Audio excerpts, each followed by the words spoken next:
गौर से देखिए इस बच्चे को, क्योंकि आज हम इसी शैतान बच्चे के बारे में जानने वाले हैं। Festigen und auf ihren Schultern tragen den deutschen Staat, das deutsche Reich. Soll er vor sich hertragen und wir werden in unserem Zeichen wieder siegen. तो चलिए अपने सीट बेल्ट्स बांध लेते हैं और अतीत की सैर पर चलते हैं। 20 अप्रैल 1890 को ऑस्ट्रिया के ब्रनाउ में अडोल्फ हिटलर का जन्म हुआ। हिटलर के पिता का नाम अलोइस हिटलर था तथा उसकी माता का नाम क्लारा था। अलोइस ने 3 शादियां की थी। पहले क्लारा अलोइस के यहाँ नौकरानी होती है, परंतु अपनी दूसरी पत्नी से तलाक के बाद अलोइस अपने से 23 साल छोटी क्लारा से शादी कर लेता है। हिटलर का बचपन कुछ खास खुशहाली में नहीं बीता था। उसके पिता उसे छोटी छोटी बातों के लिए शराब पीकर जीभ भर कर पीटा करते, परंतु उसकी माता उससे बहुत ज्यादा प्यार करती थी। हिटलर भी अपनी माता से बहुत ज्यादा प्यार करता था। जब हिटलर 11 साल का था तो उसका छोटा भाई एडमंड बीमारी के कारण मर गया। हिटलर इस घटना से डिप्रेशन में चला गया। वो अपने छोटे भाई की कब्र पर रात को जाता और चिल्ला चिल्ला कर उससे बातें किया करता। हिटलर चर्च में कोयर ग्रुप का मेंबर हुआ करता तथा बड़े होकर भी पादरी ही बनना चाहता था। इसी चर्च में हिटलर को एक चिन्ह दिखा, हाकेन क्रूज यानी हुक्ड क्रॉस। आगे जाके इसी सिंबल को उसने नाजी पार्टी का सिंबल बनाया। इसका हिंदू जैन स्वास्तिक से कोई लेना देना नहीं है। हिटलर अपनी भाई की मौत का ही सदमा नहीं झेल पाया था कि जब हिटलर 14 साल का हुआ तो उसके पिता भी चल बसे। हाई स्कूल में पहुंचते ही हिटलर ने अपनी पढ़ाई भी छोड़ दी। जैसे जैसे वो बड़ा हुआ उसकी रुचि पेंटिंग्स की ओर बढ़ गई तथा वो आर्टिस्ट बनने का स्वप्न देखने लगा। वह अपनी माँ से कहा करता था कि एक दिन वो यूरोप का सबसे महान आर्टिस्ट बनेगा। इसीलिए वो Vienna academy of fine arts का एंट्रेंस एग्जाम देता है, पर उसे रिजेक्ट कर दिया जाता है, ये कह के कि उसमें इमेजिनेशन की कमी है। हिटलर बहुत निराश हो जाता है। तभी हिटलर की माँ की भी ब्रेस्ट कैंसर से मौत हो जाती है। हिटलर ने अपनी माँ की तस्वीर पूरी जिंदगी अपने पास रखी। हिटलर केवल 18 साल का था और उसके करीबी लोग उसे छोड़कर इस दुनिया से जा चुके थे, जिससे वह बहुत ही ज्यादा दुखी हो जाता है। हिटलर फिर से एकेडमी ऑफ फाइन आर्ट्स का एग्जाम देता है, पर उसे फिर से रिजेक्ट कर दिया जाता है। ये जो पेंटिंग्स आप अपनी स्क्रीन पर देख रहे हैं, ये हिटलर द्वारा ही बनाई गई हैं। सिलेक्शन तो हो जाना चाहिए था। मुझे तो ये पेंटिंग्स काफी बढ़िया लगी। आपको कैसी लगी कमेंट सेक्शन में मुझे अवश्य बताइएगा। खैर, हिटलर बिल्कुल अकेला हो गया। वो डिप्रेशन में चला गया। वो एक हॉस्टल में रहने लगा जहां उसी की तरह कई होमलेस लोग रहा करते। हॉस्टल का माहौल काफी डिप्रेसिंग था। वो एक बंजारा बन गया जो मजदूरी करके और अपनी पेंटिंग्स बेचकर 2 पैसे कमाता था। परंतु अब कुछ ऐसा होने वाला था जिससे हिटलर की जिंदगी पूरी तरह से बदल जाने वाली थी।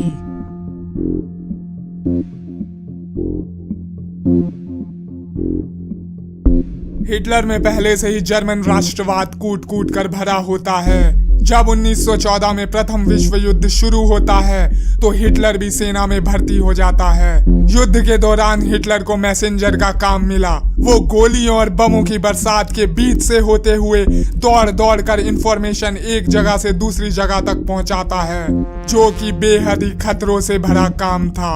इसलिए हिटलर को आयरन क्रॉस 2nd क्लास से नवाजा गया। हिटलर यहीं नहीं रुका। 1918 में हिटलर पिस्तौल लेकर 5 फ्रेंच सोल्जर्स को जिंदा पकड़ लेता है। इसी बहादुरी के कारण उसे आयरन क्रॉस 1st क्लास से नवाजा गया। हैरानी की बात तो ये है कि हिटलर को आयरन क्रॉस के लिए नॉमिनेट एक यहूदी ऑफिसर ने ही किया था और उसकी खूब तारीफें की।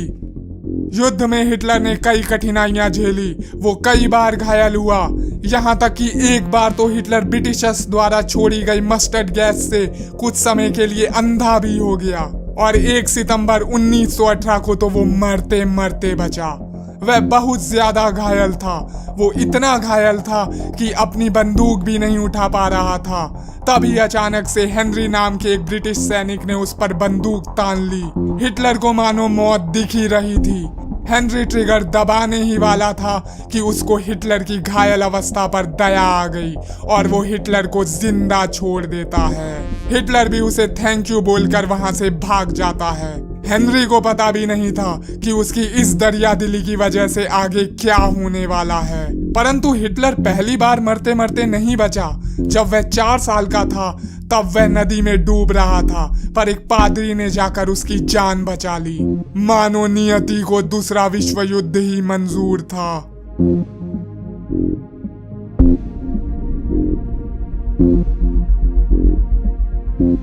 11 नवंबर 1918 वो जर्मनी सरेंडर कर देता है और प्रथम विश्व युद्ध खत्म हो जाता है। विजेता देशों ने जर्मनी को युद्ध का कारण ठहराया और 28 जून 1919 को ट्रीटी ऑफ वर्साई साइन की गई, जिसमें जर्मनी का विजेताओं द्वारा शोषण हुआ। जर्मनी के कई सारे इलाके जैसे राइनलैंड, अल्सेस, लोरेन आदि उससे छीन लिए गए। 33 अरब डॉलर हर्जाने के रूप में मांगे गए, जो आज के हिसाब से 393 अरब डॉलर के बराबर हैं, यानी लगभग 28,510 अरब भारतीय रुपए, जो कि बहुत ज्यादा था। ये ट्रीटी ऑफ वर्साई के टर्म्स हैं, अगर आप चाहें तो पॉज करके पढ़ सकते हैं। युद्ध के बाद हर जगह कम्युनिस्टों द्वारा तख्ता पलट की कोशिश तथा कई प्रदर्शन होने लगे। जब हिटलर को पता चला कि जर्मनी हार गया है तो वो गहरे सदमे में चला गया। उसके अनुसार जर्मनी युद्ध भूमि में नहीं बल्कि यहूदी और कम्युनिस्टों की गद्दारी के कारण हारा है। इसी दौरान हिटलर जर्मन वर्कर्स पार्टी की एक मीटिंग अटेंड कर लेता है, जो कि यहूदियों के सख्त खिलाफ थे। अब चूंकि हिटलर को अपने जैसे लोग मिल गए थे तो वो जर्मन वर्कर्स पार्टी ज्वाइन कर लेता है।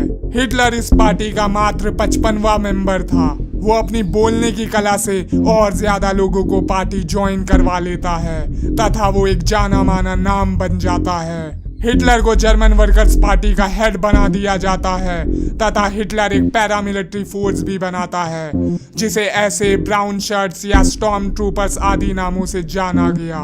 ऐसे और एसएस में कंफ्यूज मत होइएगा। फिर आगे जाके यही जर्मन वर्कर्स पार्टी, जी हाँ आपने सही सोचा, नाज़ी पार्टी कहलाने वाली थी। जर्मनी में बेरोजगारी बढ़ रही थी, जिस कारण तत्कालीन सरकार ने दबा के करेंसी नोट छापना शुरू कर दिया, जिससे जर्मन करेंसी की वैल्यू ऐसी गिरी कि एक ब्रेड का पैकेट खरीदने के लिए लोग ट्रक भर के नोट ले जाया करते। इससे पहले एक ब्रेड का पैकेट 160 जर्मन मार्क का आता था, परंतु अब 20,000 करोड़ मार्क्स का मिलने लगा। एक अमेरिकी डॉलर की कीमत 4 लाख करोड़ मार्क हो गई। लोग गर्मी से बचने के लिए नोट्स को जलाने लगे तथा बच्चे नोटों को काट काट कर पतंग बनाने लगे। हालात बद से बदतर हो गए। अब हिटलर को लगा कि ताकत के दम पर सत्ता हथियाने का यही अच्छा मौका है। नवंबर 9, 1923 को हिटलर अपने वफादारों के साथ म्यूनिक के बियर हॉल पर हमला कर देता है, पर पुलिस पहले से ही तैयार थी और उन्होंने नाज़ियों पर फायर शुरू कर दिया। इस मुठभेड़ में 4 पुलिस वाले तथा 14 नाज़ी मारे गए। हिटलर को भी बाजू पर गोली लगी और वह घायल हो गया। इस घटना को बियर हॉल पुश के नाम से जाना जाता है। इस पेंटिंग को देखिए, इसमें हिटलर निडरता से सबसे आगे खड़ा हुआ है। ये पेंटिंग हिटलर की दिलेरी को दिखाने के लिए है, पर यह एक सिर्फ नाज़ी प्रोपेगेंडा है, क्योंकि असल में हिटलर अपने बॉडीगार्ड के पीछे खड़ा था, जो कि शूटिंग के दौरान मारा गया। खैर, हिटलर की बगावत फेल हो गई। हिटलर पर देशद्रोह का केस चलाया गया। You have been accused of high treason and called an enemy of the state. परंतु हिटलर ने अपने बोलने की कला से जजों को मोहित कर लिया। If I am guilty of anything, then I am guilty of fighting to defend the rights of the German people.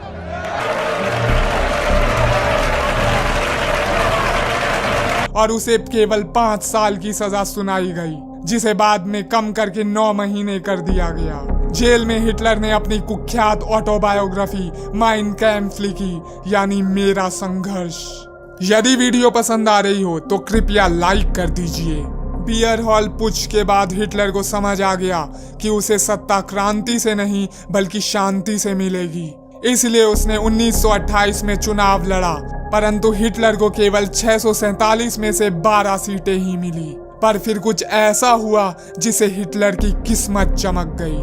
मौजूदा सरकार ने देश के आर्थिक हालात ठीक कर ही दिए थे, परंतु 1929 में अमेरिका में स्टॉक मार्केट क्रैश हो गया और ग्रेट डिप्रेशन भी आ गया, जिस कारण अमेरिका ने जर्मनी को दिए हुए लोन्स वापस ले लिए। फलस्वरूप जर्मनी में कई फैक्ट्रियां बंद हो गई, 61 लाख वर्कर्स बेरोजगार हो गए। हिटलर ने इसी चीज का फायदा उठाया और जनता को अपनी स्पीचेस से बरगलाना शुरू कर दिया, जिसका फायदा उसे मिला भी। 1930 इलेक्शंस में हिटलर ने 107 सीटें जीती, परंतु किसी भी पार्टी का बहुमत नहीं निकला। फिर जुलाई 1932 में फिर इलेक्शंस हुए।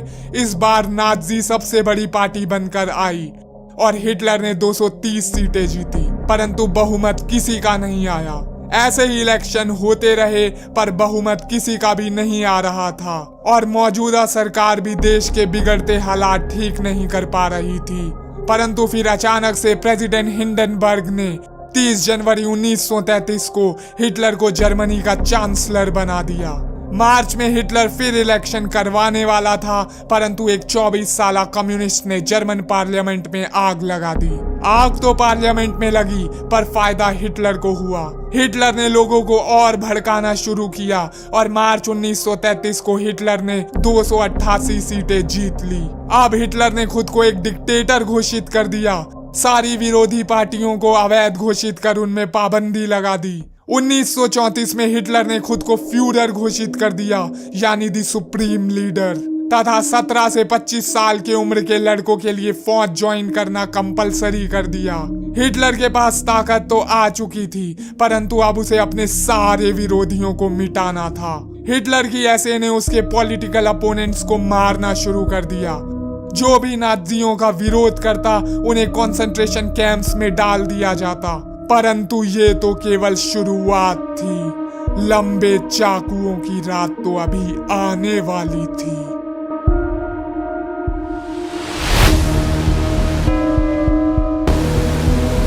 ऐसे का चीफ अर्नस्ट रोम था, जो कि हिटलर का बेहद करीबी था, परंतु जर्मन आर्मी उसे बिल्कुल भी पसंद नहीं करती थी, क्योंकि ऐसे की संख्या 30 लाख थी और आर्मी की केवल 1 लाख।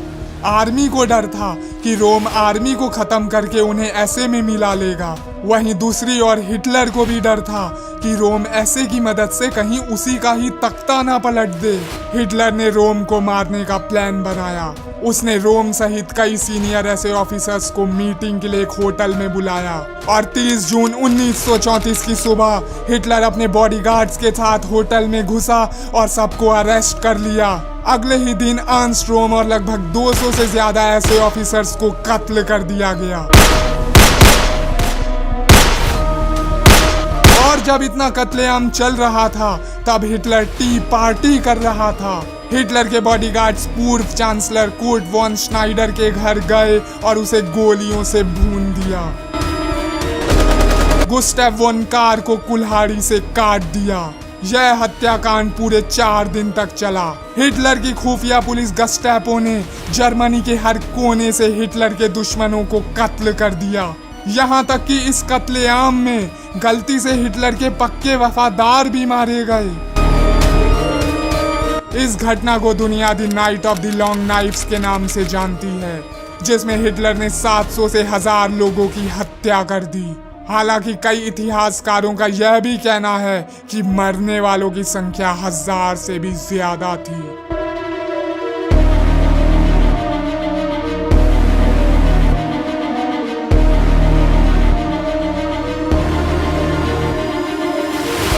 आगे बढ़ने से पहले यदि आपने इस चैनल को सब्सक्राइब नहीं किया है तो कृपया इस चैनल को सब्सक्राइब करके बेल आइकन अवश्य दबा लें, जिससे ऐसी ही लेटेस्ट हिस्ट्री वीडियोस आपको सबसे पहले मिला करेंगी। सब्सक्राइब करने के बाद बेल आइकन दबाना ना भूलिएगा। चलिए वापस चलते हैं।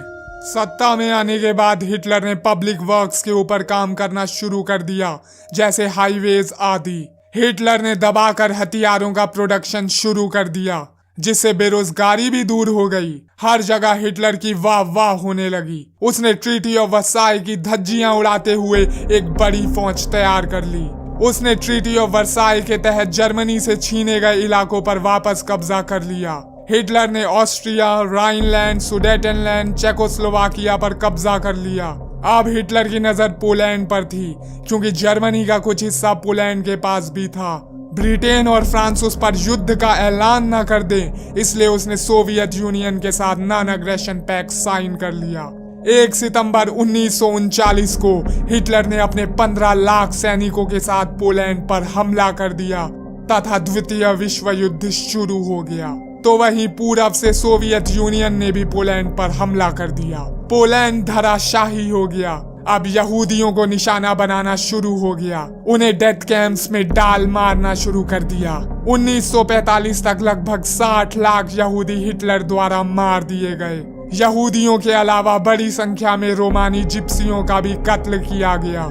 कुछ ही समय में जर्मन सेना ने Denmark, Norway, Belgium, Netherland, Luxembourg, France, Greece, Ukraine आदि पर कब्जा कर लिया। हिटलर ने लगभग पूरे यूरोप पर कब्जा कर लिया, परंतु फिर हिटलर के यहाँ तेल और रॉ मटेरियल्स की कमी होने लगी और जर्मन्स हारने लगे। इसी बीच हिटलर को उसी के अपनों ने बॉम्ब से उड़ाने का प्लान किया। कर्नल स्टॉफनबर्ग नामक ऑफिसर हिटलर के यहाँ एक मीटिंग में गया और बॉम्ब से भरा ब्रीफकेस वहीं छोड़कर खुद कमरे के बाहर चला गया। कुछ देर बाद बॉम्ब फटा, जिसमें 4 नाज़ियों की मृत्यु हो गई।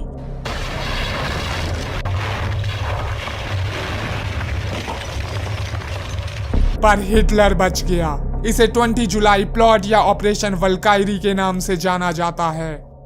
खैर, अब एलाइज बर्लिन की ओर बढ़ने लगे और हिटलर की हार पे हार होने लगी। 29 अप्रैल 1945 को हिटलर ने अपनी मिस्ट्रेस ईवा के साथ आत्महत्या कर ली और इस प्रकार 20वीं सदी के सबसे कुख्यात व्यक्ति का अंत हुआ। अब आप में से कई लोग सोच रहे होंगे कि यार तूने हिटलर के बारे में तो बता दिया, परंतु वर्ल्ड वॉर के बारे में तो तूने सही से बताया ही नहीं, ऊपर ऊपर से टरका दिया। तो देखो, वर्ल्ड वॉर 2 अपने आप में ही एक बहुत बड़ा टॉपिक है। इस वीडियो का फोकस केवल हिटलर ही था। यदि इस वीडियो में मैं द्वितीय विश्व युद्ध समझाने बैठता तो वीडियो हद से ज्यादा लंबी हो जाती। वर्ल्ड वॉर 2 की वीडियो में काम चल रहा है। यदि वो अपलोड हो गई होगी तो आप उसे यहाँ लेफ्ट साइड में क्लिक करके देख सकते हैं, नहीं तो राइट साइड में क्लिक कर जोसेफ स्टालिन या माओ जेडोंग के बारे में जान लीजिए। धन्यवाद।